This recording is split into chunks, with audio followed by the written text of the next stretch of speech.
காதலன் நான் எழுதும் கடிதமே, பொன்மணி உன் வீட்டில் சௌக்கியமா, நான் இங்கு சௌக்கியமே.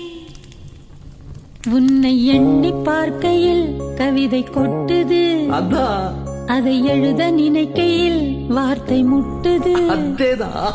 பிரமாதம். கவிதை கவிதை படி. கண்மணி அன்போடு காதலன் நான் எழுதும் கடிதமே, பொன்மணி உன் வீட்டில் சௌக்கியமா, நான் இங்கு சௌக்கியமே. எந்த சோகம் உன்னை தாக்கும் என்றெண்ணும் போது வந்த அழுகை நின்றது. மனிதர் உணர்ந்து கொள்ள இது மனித காதல் அல்ல, அதையும் தாண்டி புனிதமானது. அபிராமி